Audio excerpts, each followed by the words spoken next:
پھر آپ نے پوچھا کیا وہ گواہی نہیں دیتا؟ الیسا یشہد ان محمد رسول اللہ، کہا ہاں کہتا ہے مگر اس کے پڑھنے کا اعتبار ہے۔ الیسا یصلی، نماز نہیں پڑھتا؟ کہا ہاں پڑھتا، کوئی نمازیں نہیں ایسے رہو۔ فرمایا بس اولئک الذین نہی اللہ عن القتل، جو کلمہ پڑھتے ہیں اور نماز پڑھتے ہیں نا، ایسے لوگوں کو قتل کرنے سے اللہ نے مجھے روک دیا، مجھے نہیں حق دنیا میں اس کو قتل کرنے کا۔ منافق ہوں گے تو بھگتتے پھریں گے آگے جا کر۔ اسی لیے آپ نے جن کے بارے میں اندازہ تھا ان کے اعمال حرکات سے کہ یہ منافق ہیں، ان سے بھی مسلمان عورتوں کو نکاح ختم نہیں کیا۔ اچھی نیک مومن عورتیں ان کے گھروں میں رہی، وراثت میں حصہ دیا ان کو، ان کی اولادوں نے وراثت لی، جنازے پڑے گئے، قبرستانوں میں دفن ہوئے، کوئی ایسی بات نہیں ہوئی۔ رسول کریم علیہ السلام پر بھی جب حکم نازل ہوا کہ آپ اس کے بعد ان کے لیے دعا نہ کریں، ایک واقعہ بھی نہیں بھی آپ نے کسی کی نماز جنازہ نہ پڑھی۔ آخر یہ آیت اتری تھی، چاہیے تھا نا کہ کوئی منافق مرتا حضور نہ پڑھ، نہیں کوئی بھی نہیں آیا، اس لیے وہ صرف تنبیہ تھی۔ اسی لیے ابن حزم رحمۃ اللہ علیہ فرماتے منافق ظاہر میں مومن بن گئے، بعد میں انہوں نے کوئی حرکت نہیں کی، اس لیے حضور پھر ظاہر کے پابند تھے۔ ورنہ یہ سوال ہے جس کا ہر عالم کو جواب دینا پڑے گا کہ جب آیت اتری تھی کہ ان کی قبر پر نہ کھڑا ہو اور ان کے لیے نماز جنازہ نہ پڑھے، تو پھر آپ نے کبھی ایسا کیا کہ کوئی مرا اس کی نماز جنازہ نہیں پڑھی عبداللہ کے بعد؟ ہاں کوئی نہیں، نہ نماز جنازہ سے انکار کیا۔ وہ محتاط ہو، دنیا میں بالکل انہوں نے حرکتیں چھوڑ دی، اندر سے رہے تو رہے۔ اندر کا معاملہ تو اللہ نے سورۃ توبہ میں کہا کہ لا تعلم ما نحن نعلم، تو نہیں جانتا ہم جانتے اندر سے کون ہے کون۔ تو اسی کو مولوی صاحب رحمۃ اللہ علیہ فرماتے ایک ہے قانونی اسلام ایمان کہ جس کا فیصلہ کسی عدالت نے کرنا، اس کو مسلمان سمجھیں یا کافر قرار دے کے قتل کرے اور اس کی جائیداد ضبط کر لے اور بیوی کا نکاح ختم کرے۔ یہ ہے صرف کہ جب کوئی شخص اعلان کر دے معاذ اللہ کہ میں محمد رسول اللہ صلی اللہ علیہ وسلم کو نبی نہیں مانتا، میرا ان پر ایمان اعتقاد نہیں رہا، یہ سرحد پار کرے گا تو کافر ہوگا۔ علماء امت جو تھے ہمارے سارے وہ جانتے تھے کہ جو بات وہ مان کر اسلام میں داخل ہوا تھا اس نے یہ کہا تھا کہ میں ابو بکر کو مانوں گا، علی کو مانوں گا، کسی کا نہیں کہا تھا، رسول کو ماننے کا کہا تھا۔ اسی لیے مجھ سے کئی مولوی پوچھتے ہیں آپ کا کہتے، میں نے کہا یار شیعہ ہوں، خارجی ہوں، ناصبی ہوں، سارے صحابہ کے زمانہ میں ظاہر ہوئے، لعنت کرتے تھے، کافر کہتے تھے، مگر کسی صحابی اور تابعی نے ان کے ساتھ کفار والا سلوک نہیں کیا۔ جنگ بھی ہوئی، قتل بھی ہوئے، مگر جنازے پڑے گئے، ان کو مسلمانوں کی طرح دفن کیا۔ خود حضرت علی نے سلوک مسلمانوں والا کیا۔ ابن تیمیہ فرماتے ہیں صحابہ اور تابعین نے سیرت عادلہ اختیار، بالکل انصاف کا سلوک کہ بغاوت کر دی ہے، قتل کیا، مگر کافروں والا معاملہ ایک بھی ان کے ساتھ نہیں کیا۔ اس لیے اسلام نام ہے اللہ کے رسول کو ماننے کا۔ بڑی پیاری بات اقبال نے کہی، ہم کہتے ہیں نبوت ختم ہوگی، مگر کسی کو اس کا حقیقی مفہوم سمجھ نہیں آیا۔ ایک مسئلے کی بات بنا دی کہ وہ مرزائی کہتے ہیں نبی آئے گا، ہم کہتے ہیں نبی نہیں آئے گا۔ بات نہیں سمجھی کہ نبی بند ہونے کا معنی کیا۔ نبی بند ہونے کا مفہوم ہے کہ اب یہ امت بے فکر ہے، کسی کو مانے نہ مانے، کسی ولی غوث کتب کو کوئی مانتا ہے کوئی نہیں مانتا، بلکہ گاڑیاں دیتا ہے، کافر ہونے کا خطرہ ٹل گیا۔ اب کافر ہونے کا اندیشہ نہیں رہا۔ جو شخصیتیں اللہ کی طرف سے آتی تھیں کہ یہ اللہ کا اپائنٹڈ ہے، نہ مانو گے تو کافر ہو جاؤ، پڑھو تہجدیں نمازیں، نبی ہے نہیں مانا گیا ساتھی۔ اب وہ ڈر نہیں رہا، کسی کے بارے میں کچھ سمجھتا اچھا ہے اچھا مانے، دوسرا سمجھتا میں نہیں اچھا سمجھتا کچھ بھی نہیں۔ اللہ رحمت فرمائے سید مودودی رحمۃ اللہ علیہ پر، ان کی مجلس میں ان کے ایک عقید مند نے کہا مولانا میں جس مسجد میں نماز جمعہ پڑھتا ہوں وہ مولوی بلا ناگا ہر جمعہ میں آپ کو کافر، بے دین، یہودی، مرتد، بے ایمان بہت گالیاں دیتا، میرا جی اس کے پیچھے نماز پڑھنے کو نہیں چاہتا۔ مولانا نے کہا یار میں نے دو چار حرف پڑھے ہیں دین کی، اس میں کہیں نہیں آیا کہ جو مودودی کو برا کہا اس کے پیچھے نماز نہ پڑھو۔ کیسی بات، جو نبی بن جاتے ہیں نا کہ میں نبی ہوں میرے خلاف، بے آپ فرق کریں۔ خود حضرت صدیق اکبر رضی اللہ عنہ کے دیکھیں، ابو داؤد شریف دیکھیں، ان کے سامنے گالیاں دی ایک شخص، شریفہ بھی تھے، آپ کو بھی رنج آیا طبی طور پر۔ ایک عقیدت مند بھی غصے میں آ گیا، اس نے کہا حضور اجازت نے سر اڑا دوں میں، آپ غصہ پی گئے۔ اتنے میں وہ شخص چلا گیا تو آپ نے پوچھا اس آدمی سے اپنے عقیدت مند سے کہ تم یہ پوچھتے تھے اگر میں اجازت دے دیتا تو قتل کر دیں؟ اس نے کہا ہاں میں نے کوئی قتل کیوں نہیں دی، پر میں اسی لیے میں غصہ پی گیا۔ تجھے پتہ ہونا چاہیے کہ اسلام میں یہ مرتبہ سوائے نبی کے کسی کا نہیں۔ ہاں یہ بات اگر لوگ سمجھ لیں کہ دنیا میں فیصلہ کرنے کی جو بات ہے نا کہ مسلم ہے یا نہیں، صرف ایک پوچھیں حضور کو مانتا، قرآن سچا، دین صحیح ہے، اس کے بعد عمل میں کوتاہیاں ٹھیک ہے، کوتاہیاں اللہ اس کا فیصلہ کرے، اور حقیقی ایمان اللہ سے اس کا واسطہ کہ دل میں ہے یا نہیں۔ دنیا میں صرف یہ ہے کہ وہ اظہار کرتا ہے اسلامی شاعر کا۔ اب اس شخص نے صرف لا الہ الا اللہ السلام علیکم کہا تھا، کلمہ بھی نہیں پڑھا، مسلمان لشکر کو السلام علیکم کہا، مسلمانوں کا نشان تھا، مگر انہوں نے کہا نہیں، یہ مال بچانے کے لیے، جان بچانے کے لیے کر رہا، قبیلہ بھاگ گیا، اب یہ سب نے بہانہ بنا۔ ناراض ہو کر اللہ نے اتارا کہ جب تم زمین میں پھرتے ہو تو چھان بین کرو، وَلَا تَقُولُوا لِمَنْ أَلْقَىٰ إِلَيْكُمُ السَّلَامَ لَسْتَ مُؤْمِنًا، جو تمہیں سلام کہتا اس کو تمہیں یہ کہنے کا حق نہیں ہے کہ تم مومن نہیں ہو۔ تب تک ہونا عرض الحیات الدنیا، مال غنیمت لے آئے نا، بکریاں وغیرہ سارا لوٹ کر حضور کو پیش کیا، آپ نے فرمایا میں نہیں قبول کر، یہ کوئی مال حلال ہے، یہ کوئی غنیمت حلال نہیں، تو انہوں نے ایک مسلم کو قتل کر دیا۔ کہنے لگے جی وہ اس طرح تھا، قبیلہ باغ فرمایا کوئی بات، جب اس نے اسلام کا اعلان کر دیا تمہاری تلواریں میان ہو جانی چاہیے، کیوں قتل کیا؟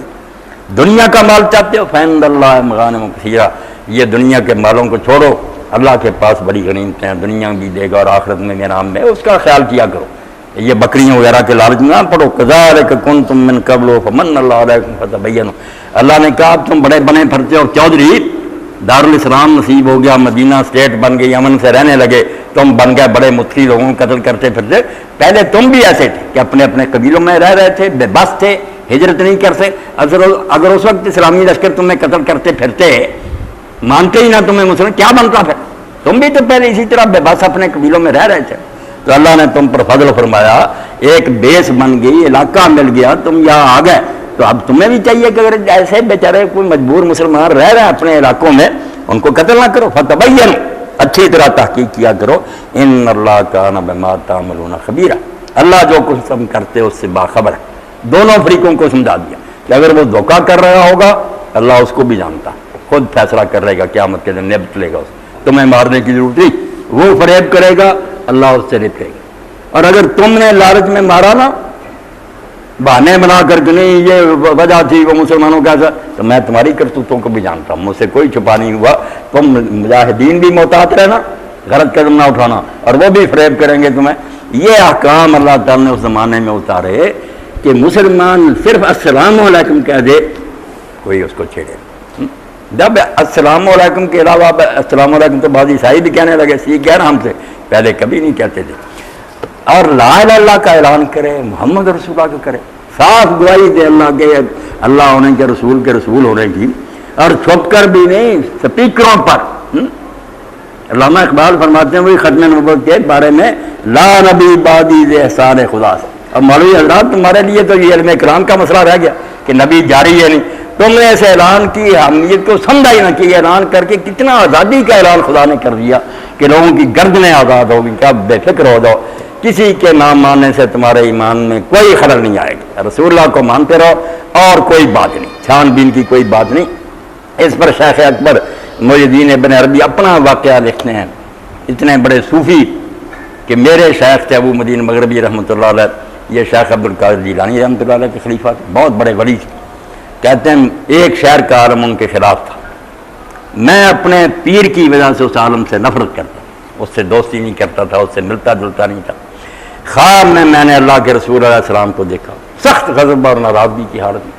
پھر آپ نے کہا محی الدین تو فلاں عالم سے نفرت کرتا؟ میں نے کہا ہاں۔ کیوں؟ میرے شیخ کو اچھا نہیں سمجھتا۔ حضور نے ناراضگی میں فرمایا کہ مجھ سے محبت نہیں کرتا، مجھے رسول نہیں مانتا، تیرے پیر کو ماننا کب سے دین بنا؟ تو مانتا تو مانتا، پھر وہ نہیں مانتا تو کیوں سے ناراض؟ میرا رشتہ تجھے یاد نہیں تو میرا کلمہ پڑھتا؟ صبح ہی جا کر معافی مانگی، تعلقات بحال کیے۔ مسلمانوں کو یہ سمجھ آ جائے کہ دین میں جو حضور کا آخری نبی ہونا یہ لفظ کی بحث نہیں کہ یہ ایک لفظ کا جھگڑا ہے۔ حق تعالی نقش ہر دعویٰ شکست تابز اسلام راشی راضا، بس جس طرح یہ ڈور سے کتاب بندی ہوئی نا ہر ورق ایک جگہ، امت کو جوڑا ہوا تو ختم نبوت نہیں، جب نبی کوئی نہیں آئے گا ٹکڑے نہیں ہو، مجدد پیدا ہو، محدث پیدا ہو، جو جی چاہے پیدا ہوتا رہے، اللہ سے جا کر تمغے لیتا رہے، ہمیں تنگ نہیں کر سکتا کہ مجھے مانو، نہ مانو گے تو کافر ہو جاؤ، ایسا کہے گا تو خود کافر ہو جائے، کوئی یہ دعویٰ نہیں اب کر سکتا۔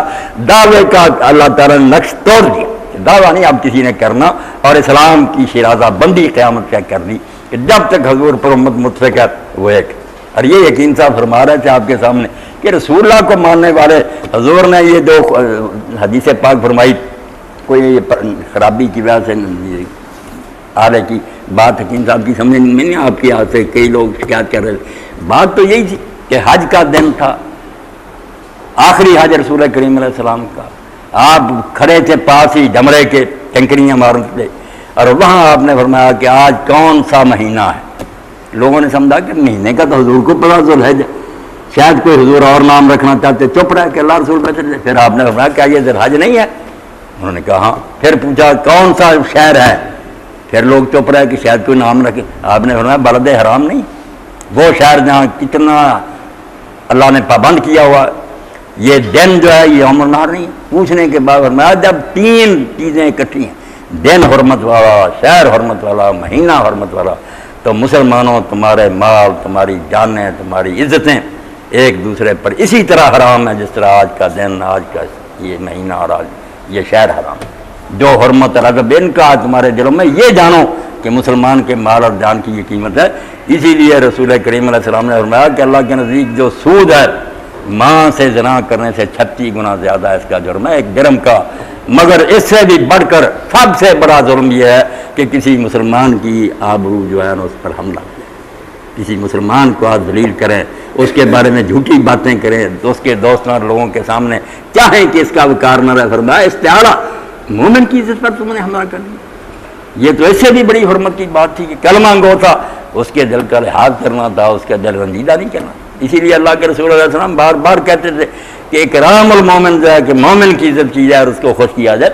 حدیث پاک میں فرمایا کہ جب تم کسی مومن کو خوش کرتے ہو تو مجھے خوش کرتے ہو، اور جب مجھے خوش کرتے ہو تو تم اللہ کو خوش کرتے ہو۔ ہاں، مومن کو چھوٹی بات ہے کلمہ کو۔ اس لیے فرمایا کعبہ پتھروں کی عمارت ہے، مومن کا دل جو ہے یہ رب کی گزرگاہ ہے، اس کو نقصان نہ پہنچا۔ باجی بستامی رحمۃ اللہ علیہ فرمایا میں نے کئی حج کیے مگر دل نہ ہاتھ آیا، مگر جب دل ہاتھ آ گیا میں نے سمجھا حج تو یہ ہے، اصل حج تو اس کا ہے، طواف کرے اس کا، اور طواف اس کا ہر وقت ہو رہا، ہر وقت بیت اللہ جو ہے نا ہمارے اندر اس کے گرد طواف ہو رہا۔ طائفین کون؟ خیارات، نیک بد جیسے وہاں گھومتے ہیں نا، ملے ہی بد بھی گھوم رہے ہیں، ہمارے دل کے گرد بھی گھوم رہے ہیں خیالات، ایک لمحہ بھی نہیں فارغ ہم۔ آپ دیکھ رہے ہیں اچھے خیال آ رہے ہیں، لے رہے ابھی برے آ رہے، طواف اب بھی جاری ہے، اور اللہ نے جیسے وہاں معاف کر دیا کہ برے بھی جو ہے نا وہ میرے گھر آ گئے معاف، یہاں بھی کہہ دیا کہ دل میں جو برے خیالات آئیں گے نا، اگر تو عمل نہیں کرے گا اور اس کا اعلان نہیں کرے گا، ہم وہ اس پر ثواب ہی لکھیں گے، گناہ نہیں لکھیں گے، ثواب لکھیں گے۔ اس لیے اندر جو ہے نا بیت اللہ والقلب بیت اللہ جل جلالہ، اور کوئی عام صوفی نہیں کہہ رہا، شیخ ابن قیم کہہ رہا رحمۃ اللہ علیہ، ابن قیم جیسا محدث فقیہ کہتا ہے کہ القلب بیت اللہ جل جلالہ، یہ انسان کے اندر جو دل ہے اللہ سبحانہ وتعالیٰ کا یہ عرش، اس کا یہ گھر، اس لیے اس کی حفاظت کرنا، اس میں کوئی قدورت نہ آنے دینا، اور اپنے مسلمان بھائیوں کا خیال رکھنا۔ اللہ کہتا ہے اس کا خیال رکھو، ورنہ ایک مومن کو قتل کر دیا، اس کی تم نے رسوائی کر دی، تم نے تو کئی کعبے گرا دی۔ وآخر دعوانا الحمدللہ رب العالمین وصلی اللہ تعالی علی عبد اللہ ورسولہ خاتم النبیین سیدنا مولانا محمد آلہ وصحبہ۔ جی اللہ اکبر، آ جائیں حکیم صاحب۔ وہ مولانا نے جو قرآن مجید کی آیات تلاوت کی اس میں ایک مسلمان کے نادانستہ قتل کر دیا جائے گا، تو جو یہ کہا گیا کہ ما کان المومن یقتل المؤمن، کہا کہ مومن تو قتل نہیں کر سکتا کسی مومن کو، ہاں نادانستہ طور پر غلطی سے ہو جائے، تو باقی کی سزائیں بیان ہوئی ہے۔ جو نادانستہ طور پر قتل کرے گا اس کے لیے وہ غلام کو آزاد کرانا یا دیت کا ہونا، لیکن اگر کوئی مسلمان مومن کو قتل کر دیتا ہے تو اس کے لیے حالانکہ قرآن مجید قصاص ہے، پھانسی تو اس کو لگے گی اور وہ قتل بھی کیا جائے گا، لیکن اس کا بالکل ذکر نہیں کیا، بلکہ وہ عتاب جو ہے اس میں وہ دیکھیے کتنا ہے کہ ہماری قتل المؤمن متعمدا فجزاؤہ جہنم خالدا فیہا، بالکل قصاص کا ذکر نہیں کیا، بلکہ وہ جو قصاص اس کے مقابلے میں کوئی چیز ہی نہیں ہے۔ ایک دفعہ ایک آدمی کو پھانسی لگ جاتی ہے، وہ ٹھکانے لگ جاتا ہے، دوبارہ تو پھانسی اس کو نہیں لگ سکتی یہاں، تو جو عتاب۔ مگر ابن عباس رضی اللہ عنہ کے منکر تھے، وہ کہتے نہیں اور گناہ بے شک بخشے جائیں، قتل تو نہیں بخشا جائے۔ لوگ ان سے یہ پوچھتے، وہ کہتے یہ آیت سب سے آخری ہے جو تم سورہ فرقان کی پڑھتے ہو نا، کہ جس نے شرک کیا اور قتل کیا اور زنا کیا توبہ کر لے تو اللہ بخشے گا، وہ تو کافروں کے لیے تھی کہ کافر جو ہیں جب وہ کافر ہیں انہوں نے کام کیے اس کے بعد توبہ کر لی اور بعد آ گئے ان کے شرک کفر کو کہا کہ ان کا شرک، ان کا قتل، ان کا زنا معاف کر دوں گا۔ یہ مومن کے لیے تو یہی آیت اتری، اس میں تو کوئی استثناء نہیں۔